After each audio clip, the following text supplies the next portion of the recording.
بسم اللہ الرحمن الرحیم۔ یہ تو مجھے آپ کو بتانے کی ضرورت نہیں ہے کہ ہم کن مشکلات سے گزر رہے ہیں۔ آج میں آپ کو صرف ایک کہانی سناؤں گا۔ فیصل آباد سے تقریباً 50 میل دور ایک چھوٹا گاؤں،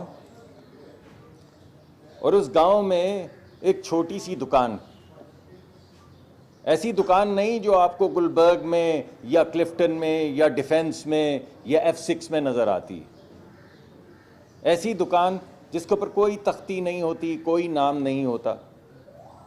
ایک چھوٹے سے گاؤں کے چھوٹے سے کونے میں وہ دکان ہوتی ہے، اور اس کو چلانے والے کریم بھائی کو پورا گاؤں جانتا ہے، اور کریم بھائی ہر شخص کو اس کے نام سے پہچانتے ہیں گاؤں کے۔ تو مہنگائی آ جاتی ہے، ہر چیز مہنگی ہو جاتی ہے، آٹا مہنگا ہو جاتا ہے، چاول مہنگے ہو جاتے ہیں، گیہوں مہنگا ہو جاتا ہے، تیل کھانا پکانے کا مہنگا ہو جاتا ہے، یعنی ہر چیز مہنگی ہو جاتی۔ لیکن کریم بھائی اپنی قیمتوں میں اضافہ نہیں کرتے۔ کیوں نہیں کرتے؟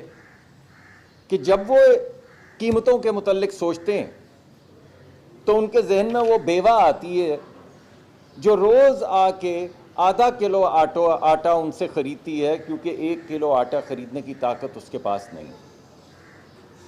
یا کریم بھائی کے ذہن میں وہ مزدور آتا ہے جو رات کو جب ڈیلی ویجز کے بعد دن دہاڑی لگا کے کمائی کر کے اس دکان پہ آتا ہے سودا خریدنے کے لیے، تو 3 مرتبہ وہ میلے کچلے نوٹ 3 مرتبہ گنتا ہے کہ کہیں زیادہ نہ چلے جائیں۔ تو کریم بھائی سوچتے ہیں کہ میں کیسے قیمت بڑھاؤں، تو وہ نہیں بڑھاتے۔ تو جب مہنگا خریدتے ہیں اور سستا بیچتے ہیں تو پیسے ختم ہو جاتے ہیں۔ تو پہلے وہ جو انہوں نے اپنے بچے کی اسکول کی فیس کے لیے پیسے رکھے ہوتے ہیں وہ ختم کرتے ہیں، پھر بیٹی کے بیاہ کے لیے جو پیسے رکھے ہوتے ہیں وہ ختم کرتے ہیں، پھر اپنے بھائی سے پیسے مستعار لیتے ہیں، پھر دور پار کے کسی رشتہ دار سے پیسے لیتے ہیں، اور آخر میں وہ ساہوکار جو 4-6% مہینے کے اوپر ان کو پیسے دے رہا ہوتا ہے اس سے پیسے لیتے ہیں، مگر قیمت نہیں بڑھاتے۔ تو ایک دن وہ آتا ہے جب کریم بھائی خاموشی سے ایک بڑا سا تالا اس چھوٹی سی دکان پہ لگا کے اسی دکان کے اندر ایک چارپائی پہ بیٹھ کے رونے لگتے ہیں، اور وہ بھی اس طریقے سے کہ ان کی بیوی کے ان کے بچوں کو پتہ نہ چلے۔ یہ میں آپ کو حکومت کی کسی پالیسی کا ذکر نہیں کر رہا ہوں، یہ میں آپ کو IMF پروگرام یا یہ والی پالیسی یا PDL یا یہ والا ریٹ یا وہ والا ریٹ، یہ میں آپ سے وہ بات نہیں کر رہا ہوں۔ میں آپ سے ایک حقیقت آپ کے سامنے رکھ رہا ہوں کہ کوئی آڑت ہو، کوئی چھوٹی کونے کی دکان ہو، کوئی گھر ہو یا کوئی ملک ہو، اگر آپ مہنگا خرید کے سستا بیچتے چلے جائیں گے تو بھائی آخر کب تک؟ ایک نہ ایک دن آئے گا کہ آپ کو موٹا سا تالا لگانا پڑے گا اور اپنی دکان کے اندر بیٹھ جائیں گے۔ 3-4 ہفتے ہو چکے ہیں، پورا خطہ جنگ اور آگ کے دھوئیں میں بالکل دھندلا چکا ہے۔ ماں سوا آگ کے، ماں سوا طوفان کے، ماں سوا میزائل کے، ماں سوا ڈرون کے، ماں سوا گرتی ہوئی مکانوں کی دھمک سے، ماں سوا اس کے آپ کو کچھ سنائی نہیں دیتا، آپ کو کچھ دکھائی نہیں دیتا۔ لیکن اس پورے وقت میں 3-3.5 ہفتے حکومت ایک آہنی دیوار بن کے، جو طوفان تھا مہنگائی کا، جو طوفان تھا تیل کی قیمت کا، وہ آپ کے سامنے ایک سیسا پلائی دیوار بن کے کھڑی رہی۔ آپ کو یہ معلوم ہے، سب آپ کو بتا رہے ہیں، تقریباً 130 ارب روپے، 129 اگر میں اسپیسیفکلی کہوں، ارب روپے خرچے گئے۔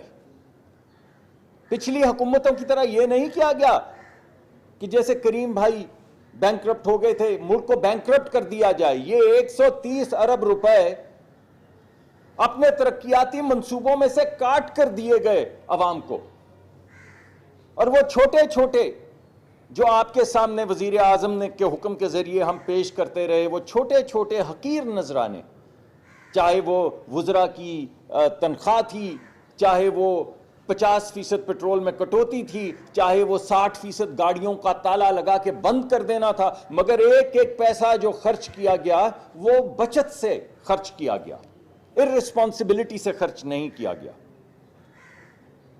مگر میرے بھائیوں دوستو، آخر کب تک یہ انسسٹینیبل ہو رہا تھا؟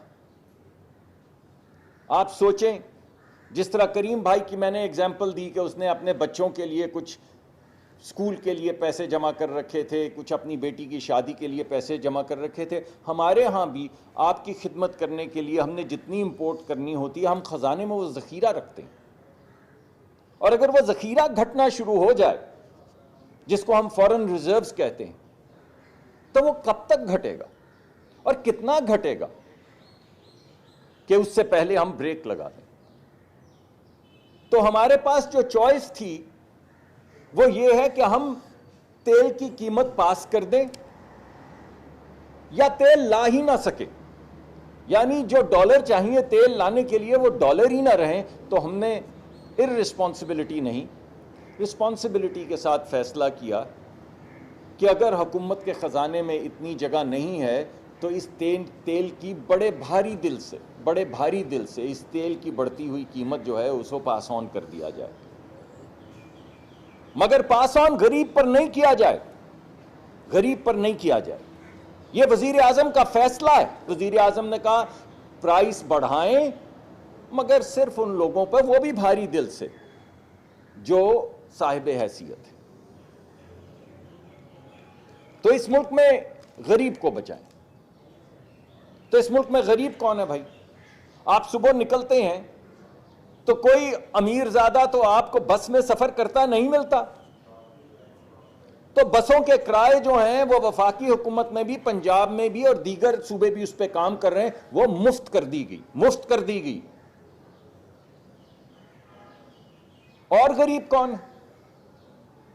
اور غریب ہمارا کسان ہے، وہ دہقان ہے جو گرمی میں، شدت میں آ رہی ہے گرمی، ابھی آپ کو نظر آ جائیں گے پسینے سے شرابور اپنے کسان جو سارا دن کھیتوں میں کام کرتے ہیں تاکہ آپ کی ٹیبل پہ اناج آ سکے شام کو۔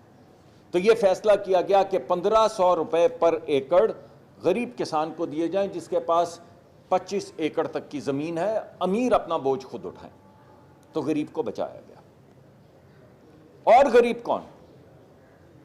اور غریب ہے جو موٹر سائیکل چلاتا ہے، مڈل کلاس، ہمارے بچے ہیں، ہمارے نوجوان ہیں جنہوں نے کالج جانا ہے، اسکول جانا ہے، کام کرنا ہے، ڈلیوری کرنی ہے۔ تو ان کو بچانے کے لیے یہ فیصلہ کیا گیا کہ 100 روپے 1 لیٹر کے پیچھے ان کو تحفظ دیا جائے۔ اور ہم نے باقاعدہ کیلکولیٹ کیا کہ اگر روز کا 1 لیٹر موٹر سائیکل میں ڈلتا ہو تو 20 لیٹر 22 لیٹر بنتے ہیں، تو وہ 20 لیٹر جو بنتے ہیں ان کے اوپر 100 روپے تک کی سبسڈی دے دی گئی، یعنی جو بھی مارکیٹ میں قیمت ہوگی وہ 100 روپے کم دیں گے۔ اور غریب کون؟ اور غریب وہ ہے جو بس پہ ٹریول کرتا ہے۔ آپ جائیں لاری اڈے جائیں، میں اس وقت لاہور میں ہوں، لاہور کا لاری اڈا ہے، دیکھ کر بتائیں وہاں پہ کوئی کرولا، کوئی سیوک، کوئی بڑی گاڑی، کوئی مرسیڈیز کھڑی ہو، اور غریب لوگ ہیں یار۔ غریب وہ ہے جو لاری اڈے پہ بس لیتا ہے اور بس لے کے جاتا ہے یہاں سے ڈیرہ غازی خان تک، وہ ہے غریب۔ تو اس کے لیے 100 روپے ڈیزل، یعنی وہ تمام بسیں جو شہروں کے درمیان چلتی ہیں ان کو 100 روپے پر لیٹر کی سبسڈی دی جا رہی ہے، اور بسوں کو 1 لاکھ روپے کی سبسڈی دی جا رہی ہے ماہانہ۔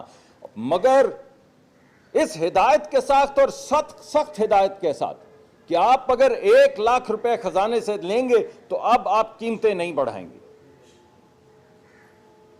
اسی طرح آپ جو روز کھانا کھاتے ہیں، یہ کیا ہے؟ یہ کھانا کہاں سے چلتا ہے؟ آپ کا فروٹ کوئٹہ سے چلتا ہے، خضدار سے چلتا ہے، پشاور سے چلتا ہے، اور آپ کے گھر کی دہلیز تک پہنچتا ہے تو ٹرکوں پہ آتا ہے۔ یا گندم چلتی ہے اور پورے ملک میں پھیلتی ہے تو ٹرکوں پہ جاتی ہے، یا چاول ہے وہ اگر آپ نے کھانے ہیں تو وہ ٹرک پہ لادا جاتا ہے، پھر گودام میں لے کر جاتے ہیں، پھر وہاں سے وہ پہنچتا ہے دکان تک. تو یہ تمام چیزیں جن سے کھانے پینے کی اشیاء کی قیمت بڑھتی ہے، ان کے اوپر بڑے ٹرک پہ 80,000 روپے ماہانہ تک کی سبسڈی، ہر لیٹر کے پیچھے 100 روپے ڈیزل پہ، اور چھوٹے ٹرکوں پہ 70,000 روپے کی سبسڈی اور 100 روپے پر لیٹر کی. تو ٹرکوں کے ذریعے جو کھانے پینے کا سامان جاتا ہے اسے بھی بچا لیا. غریب بچہ جو روزگار کی شکل میں موٹر سائیکل پہ نکلتا ہے اسے بھی بچا لیا. وہ غریب مزدور جو بس لے کر جاتا ہے دن کی دہاڑی لگانے اسے بھی بچا لیا. وہ تمام لوگ جو شہر شہر اپنے ماں باپ کو ملنے اپنی نوکری کے سلسلے میں ٹریول کرتے ہیں بسوں کے اوپر ان کو بھی بچا لیا.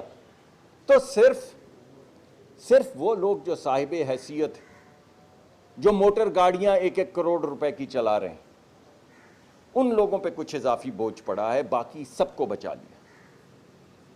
پرسوں تک یہ بات سامنے آئی کہ آپ نے غریب کو تو بچا لیا، چلے مانتے ہیں، چلے آپ نے موٹر سائیکل والے لوور مڈل کلاس کو بھی بچا لیا، مانتے ہیں، مگر مڈل کلاس کا کیا ہوگا؟ تو کل وزیر اعظم نے یہ فیصلہ کیا، جیسے پہلے وہ 3-4 ہفتے ایک دیوار بن کر یہ جو پرائس انکریز آ رہی تھی اور ایک عام آدمی کے درمیان کھڑے تھے، اسی طرح انہوں نے دوبارہ فیصلہ کیا کہ لیوی کے 80 روپے کاٹ دیے جائیں پٹرول کی قیمت سے. تو کل رات سے پٹرول کی قیمت 378 روپے ہو گئی اور موٹر سائیکل کے لیے 278 روپے ہو گئی. یعنی مڈل کلاس کے لیے 378 روپے ہو گئی اور غریب آدمی اور لوور مڈل کلاس کے لیے 278 روپے ہو گئی، کیونکہ اس کو 100 روپے کی اب 378 پہ سبسڈی ملے گی. یہ تو جو آپ کی اناؤنس ہوئی تھی پرائس اس سے بھی کم ہے بھائی. تو کوشش یہ کی گئی کہ سب کو بچا لیا جائے. آج بھی وزیر اعظم کے دل میں ایک ہی نقشہ ہے اور وہ ہے عزت کی زندگی، ڈگنیفائیڈ لائف. وہ ہم سب کو کہتے ہیں، یا آپ کو انفارمیشن کے وزیر ساتھ کھڑے ہیں، ان سے پوچھ لیجئے، آپ ان سے کچھ پوچھ لیں، لوگ آتے ہیں ان کے پاس جی ڈی پی اور یہ ہو گیا اور فارن ایکسچینج اور ایکسٹرنل سیکٹر، وہ آخر میں ایک ہی سوال پوچھتے ہیں کہ مجھے یہ بتاؤ کہ ایک کسان جس کا کچا پکا گھر ہے وہ عزت آبرو سے زندگی گزار سکتا ہے یا نہیں؟ ایک مزدور جو ادھر سٹیل مل بادامی باغ میں کام کر رہا ہے، دوموریا پل کے ساتھ رہتا ہے گڑی شاہو میں، وہ اپنے ماں باپ کو ہسپتال لے جا سکتا ہے یا نہیں؟ وہ اپنے بچوں کو سکول میں بھیج سکتا ہے یا نہیں؟ اور اگر تمہاری یہ تمام جارگن کے پیچھے وہ عزت کی زندگی گزار سکتے ہیں تو میں تمہارے ساتھ ہوں. بس یہی ہے، یہی کوشش جاری ہے. اسی کوشش کو آگے بڑھانے کے لیے بین الاقوامی سطح پہ آج بھی، اگرچہ آپ کو معلوم ہے کہ جنگوں میں سخت باتیں ہوتی ہیں، لیکن ہماری کوشش یہی ہے اپنے بچوں کے لیے، خطے کے بچوں کے لیے، عالمی امن کے لیے، کہ ہم اپنی کوشش جاری رکھیں. تو جاری ہے. یہ کل میں 1-2 لوگوں نے پوچھا کہ وہ کیا ہوا جو ڈپلومیسی چل رہی تھی، جاری ہے، روز جاری ہے. ہماری پوری کوشش ہے اور جب تک جنگ کے یہ بادل چھٹ نہیں جائیں گے ہم ڈٹے رہیں گے اور انشاءاللہ یہ جو انٹرنیشنل ڈپلومیسی ہے یہ کرتے چلے جائیں گے. ہم کنزرویشن بھی کریں گے. یہ پٹرول آپ دن میں 3 دفعہ گاڑی بھیجتے ہیں، 3 دفعہ پٹرول جلاتے ہیں. خدارہ رک جائیں، خدارہ جب آپ اپنا کمرہ چھوڑیں تو بتی بجھا دیں. یہ آپ کا اب قومی فریضہ ہے.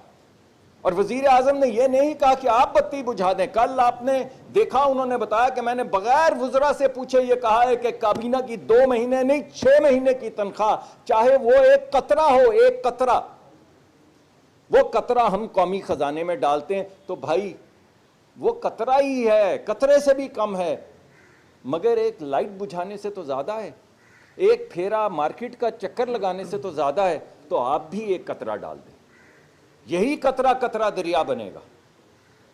اور اسی دریا کے اندر انشاءاللہ ہم ترقی کا سفر جاری رکھیں گے، اور انشاءاللہ وہ وقت دور نہیں جب ہمیشہ کی طرح یہاں زلزلے آئے تو پاکستانی قوم کھڑی رہی، یہاں سیلاب آئے تو پاکستانی قوم کھڑی رہی، یہاں پہ جنگیں ہوئیں اور پاکستانی قوم کھڑی رہی، تو آج پاکستانی قوم کیوں نہیں کھڑی رہے گی، کیوں سرخرو نہیں ہوگی؟ یہ تو جنگ بھی ہماری نہیں ہے۔ تو بس یہ ایک دکھی دل کے ساتھ میں آپ کے سامنے حاضر ہوا ہوں۔ وزیر اعظم روز ہمیں ہدایت کرتے ہیں کہ یہ سب ہم کر رہے ہیں، لیکن بوجھ تو پھر بھی غریب آدمی پر پڑ رہا ہے۔ وہ جو عورت جس نے دوپٹے میں اپنے چند روپے جوڑ کے گرہ باندھی ہوتی ہے، اس گرہ کی حفاظت ہمارا فرض ہے۔ سو جب تک یہ حکومت رہے گی ہم اپنا فرض ادا کرتے رہیں گے۔ بہت بہت شکریہ۔ میں بڑا مشکور ہوں ڈاکٹر مصدق ملک صاحب کا، جنہوں نے بڑی تفصیل سے موجودہ جو تیل کا بحران ہے پوری دنیا میں، جس سے دنیا کے تمام ممالک متاثر ہو رہے ہیں، اس پر روشنی ڈالی۔ اور دیکھیے، بات احساس کی ہے۔ بنیادی بات یہ ہے کہ وزیر اعظم نے پہلے دن سے ہمیں تب جگایا، تمام متعلقہ وزارتوں کو، کہ جب یہ کشیدگی ابھی شروع ہو رہی تھی، اور انہوں نے کہا کہ میں قطعاً یہ برداشت نہیں کروں گا کہ میرے ملک کا کسان، میرے ملک کا محنت کش، میرے ملک کا نوکری پیشہ، میرے ملک کی ایک خاتون جو صبح گھر سے نکلتی ہے اور نوکری پر جاتی ہے، میرے ملک کا وہ نوجوان جو سارا دن اپنے بیمار ماں باپ کی دوائی کا انتظام کرنے کے لیے رزق حلال کماتا ہے، میں یہ نہیں کبھی برداشت کروں گا کہ ان کے لیے ملک میں تیل کی قلت ہو۔ اور الحمدللہ آپ نے دیکھا کہ پورے خطے میں تیل کی قلت ہوئی۔ ہمارے مشرقی ہمسائے کو ہی لے لیجئے، لائنیں لگی ہیں پیٹرول پمپوں کے اوپر، پیٹرول دستیاب نہیں ہے۔ تو یہ ایک حکمت عملی تھی، یہ ایک درد تھا، یہ ایک احساس تھا، جس کے تحت جہاں جہاں سے ہو سکا آپ کے لیے ایندھن کا، پیٹرول کا، ڈیزل کا بندوبست کیا گیا۔ اور ہمارے پورٹس، سوشل میڈیا پہ وہ کلپس چلے کہ عید کے دنوں میں بحری جہازوں کی لائنیں لگی ہیں ہمارے پورٹس کے اوپر، اور انہوں نے کہا کہ جہاں سے بھی بندوبست ہوتا ہے، جہاں 2 جہاز اسٹریٹ آف ہرمز کے ذریعے آئے، ایران کے تھرو آئے، وہاں پہ اسٹریٹ آف ہرمز کے باہر سے ریڈ سی کے اوپر جہاں سے انتظام ہو سکا، وہ چاہے یو اے ای کے اندر فجیرہ ہو، وہ چاہے سعودی عربیہ کے اندر یمبو ہو، وہاں سے بھی تیل کا بندوبست کیا گیا۔ اور پورے پاکستان میں الحمدللہ اللہ تعالیٰ کے فضل سے، کیونکہ وزیر اعظم نے ایک پروایکٹیو اپروچ اپنائی اور بر وقت اس کا نوٹس لیا، کہیں پر قلت پیدا نہیں ہوئی۔ قلت ہمارا مسئلہ نہیں پاکستان کا، ہمارا مسئلہ یہ ہے کہ جنگ کی وجہ سے جو سپلائی لائنز جو افیکٹ ہوئی ہیں اور جس کی وجہ سے قیمتیں اوپر گئی ہیں، تاریخ میں بین الاقوامی سطح پر قیمتیں کبھی اتنا اوپر نہیں گئی تھیں۔ اب جس طرح ڈاکٹر صاحب نے کہا کہ تیل خریدنے کے لیے ڈالرز جو ہیں وہ ریکوائرڈ ہوتے ہیں، تو ہم نے بہت احتیاط کے ساتھ چلنا ہے کہ ہم تیل اتنا استعمال کریں جتنے کی ہمیں ضرورت ہے۔ اور دیکھیے، یہ کہنا بڑا آسان تھا کہ سبسڈی دے دی، لوگ بڑے آرام سے کہہ دیتے ہیں کہ سبسڈی دے دی۔ میں آپ کو بتا نہیں سکتا کہ کتنے راتیں وزیر اعظم جاگے، ان کی پوری ٹیم نے کس طریقے سے ارک ریزی کی، دن رات لگائے کہ ایک ایک پائی جوڑ کے 129 ارب روپے 3 ہفتے تک، جب پوری دنیا میں اور اس خطے میں لوگ پریشانی کا شکار تھے، لائنوں میں لگے ہوئے تھے، تیل مل نہیں رہا تھا، قیمتیں اوپر جا رہی تھی، پورے 3 ہفتے وزیر اعظم نے یہ بوجھ عوام پر نہیں آنے دیا۔ اور انہوں نے کہا کہ پیٹرول کم کرو، اور سرکار نے شروعات کی، 50% کٹوتی کر دو تمام سرکاری تیل میں، 60% گاڑیاں بند کر دو، وزیروں کی مشیروں کی تنخواہیں بند کر دو، جو ترقیاتی منصوبے ہیں 100 ارب وہاں سے کاٹ دو، جہاں جہاں سے ہو سکا پیسے جوڑ کر۔ اور وزیر اعظم نے کہا کہ میں عید پر، خصوصی طور پہ عید کے تہوار پر، میں اپنے لوگوں کو یہ اذیت برداشت نہیں کرنے دوں گا۔ اور عید اچھی گزری، اور الحمدللہ قیمتیں نہیں بڑھی اس ملک کے اندر۔ مگر یہ حالات ہمارے پیدا کردہ نہیں ہیں، یہ تمام ممالک اس کا سامنا کر رہے ہیں۔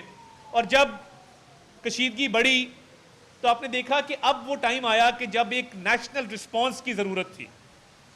وزیر اعظم نے تمام لوگوں کو اکٹھا کیا, تمام متعلقہ حکام بیٹھے ایک کمرے کے اندر, جس میں چاروں وزرائے اعلیٰ تھے, جس میں پی ایم اے جے کے, چیف منسٹر گلگت بلتستان, تمام نیشنل لیڈرشپ کو اکٹھا کیا اور کہا کہ اب نیشنل رسپانس کی ضرورت ہے. ہم جتنا بوجھ اٹھا سکتے تھے ہم نے اٹھایا. تو اب جو آپ کے سامنے ڈاکٹر صاحب نے ایک سبسڈی کا پیکج بتایا, یہ ہمارا نیشنل رسپانس ہے, جس کے تحت وفاقی حکومت بھی بوجھ اٹھا رہی ہے, صوبائی حکومتیں بھی بوجھ اٹھا رہی ہیں, اور ان طبقات کو جو محروم ترین ہیں, جو مستحق ترین ہیں, ان کے تحفظ کے لیے کام کر رہے ہیں. کیونکہ جب سبسڈی آتی ہے تو لینڈ کروزر والا بھی اس سے اتنا فائدہ اٹھاتا ہے جتنا کہ ایک موٹر سائیکل والا فائدہ اٹھاتا ہے. تو اس لیے یہ نظام وضع کیا گیا. اور دیکھیے مہنگائی بڑھتی ہے جب گڈز ٹرانسپورٹ, پبلک ٹرانسپورٹ کے کرایوں میں اضافہ ہو. الحمدللہ اسلام آباد ہو, پنجاب ہو, کرایوں کا بالکل جو اضافہ تھا روک دیا گیا ہے اور پبلک ٹرانسپورٹ مفت کر دی گئی ہے. سندھ نے بھی کرایوں میں اضافہ روک دیا ہے, وہ اضافہ نہیں کرنے جا رہے. اور اب جو سبسڈی آئے گی, جو ٹرکس کو, بسز کو, وینز کو ملے گی, اس سے بھی عام آدمی کو سہولت ہوگی. اور یہ جب سارا کچھ ہو گیا اور قیمتیں بڑھ گئیں, میں جس شہباز شریف کو جانتا ہوں اس نے ہار نہیں مانی. انہوں نے کہا کہ میں تب تک چین سے نہیں بیٹھوں گا جب تک میرے لوگ تحفظ محسوس نہ کریں. کہ ان معاشی مشکلات میں میں نے ان کا بھرپور تحفظ کیا ہے. وہ آخری دم تک پرائسنگ فارمولے کے اوپر اپنی ورکنگ کرتے رہے, اور انہوں نے کہا کہ میں رستہ نکال کے چھوڑوں گا کہ یہ مزید پیٹرول کی قیمت میں کمی کیسے کی جا سکتی ہے. اور الحمدللہ جہاں پر آپ کی نیک نیتی ہو, آپ محنت کریں, رستے نکلتے ہیں, اللہ تعالیٰ آپ کی مدد کرتا ہے. تو تیل کی انکریز کے بعد انہوں نے لیوی میں 80 روپے کمی کی, اور آج آپ دیکھ رہے ہیں کہ جو پیٹرول 458 روپے کا تھا وہ 378 روپے کا مل رہا ہے. تو لوگ ہمیں پوچھ رہے تھے کہ بھئی لیوی کم کیوں نہیں کرتے. اب obviously اس پرائسنگ فارمولا کے اندر بہت ساری چیزیں ایسی ہیں جس پر بہت زیادہ ایفرٹ ریکوائرڈ ہوتی ہے, آپ کی 100 طرح کی کمٹمنٹس ہوتی ہیں.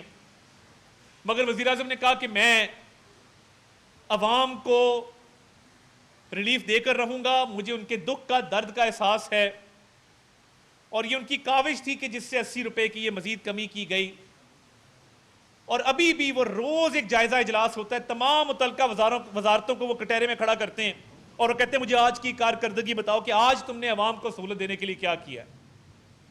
اور تمام وزارتیں اپنی کارکردگی پیش کرتی ہیں کہ جی آج ہم نے یہ فارمولا بنایا ہے, آج یہ بنایا ہے. تو جس طرح ڈاکٹر صاحب نے کہا کہ آپ یقین رکھیے اور آپ اعتماد رکھیے کہ جو انسانی طور پر ہو سکتا ہے وزیر اعظم کی قیادت میں وفاقی حکومت, صوبائی حکومتیں کر رہی ہیں آپ کے لیے, اور سفارتی سطح پر بھی ہماری کوششیں جاری ہیں. تو آپ کو بالکل تنہا نہیں چھوڑیں گے. یہ سبسڈیز جائیں گی. وزیر اعظم نے ایک ڈیجیٹل والیٹ کا انتظام کیا ہے پبلک ٹرانسپورٹ کے لیے, گڈز ٹرانسپورٹ کے لیے, کہ یہ ڈائریکٹ کیش ٹرانسفر ہوگا جس طرح رمضان شریف کے اندر ڈائریکٹ کیش ٹرانسفر ہوا ایک شفاف نظام کے تحت. تو ہماری کوشش جاری ہے, ہماری کاوش جاری ہے, اور ہم دن رات ایک کریں گے. اور وزیر اعظم اس پر پوری طرح متحرک ہیں کہ ہم اپنی عوام کو پروٹیکٹ کریں, اور دعا ہے کہ انشاءاللہ تعالی امن لوٹے تاکہ حالات معمول کی طرف لوٹیں اور دوبارہ پاکستان میں ترقی کا سفر جاری ہو. مگر ان مشکل حالات میں بھی میں آپ کو کہنا چاہتا ہوں کہ ہم نہ صرف آپ کے ساتھ کھڑے ہیں بلکہ وزیر اعظم کا یہ حکم ہے تمام وزارتوں کو, تمام صوبائی حکومتوں کو, کہ آپ کے لیے سہولت پیدا کی جائے. اور اس پہ کوئی بھی شخص میں دیکھ رہا ہوں وہ چین سے نہیں بیٹھا ہوا, ہر کوئی اپنی تگود و کوشش کر رہا ہے. اور انشاءاللہ تعالی آپ کو پریشانی سے, مشکل سے بچانے کے لیے جو بن سکے گا وہ ہم کریں گے انشاءاللہ تعالی, آخری حد تک جائیں گے. مگر آپ کو یہ یقین رہے کہ جو ہو سکتا ہے وہ کر بھی رہے ہیں اور آئندہ بھی کرتے رہیں گے. آپ کا بہت بہت شکریہ.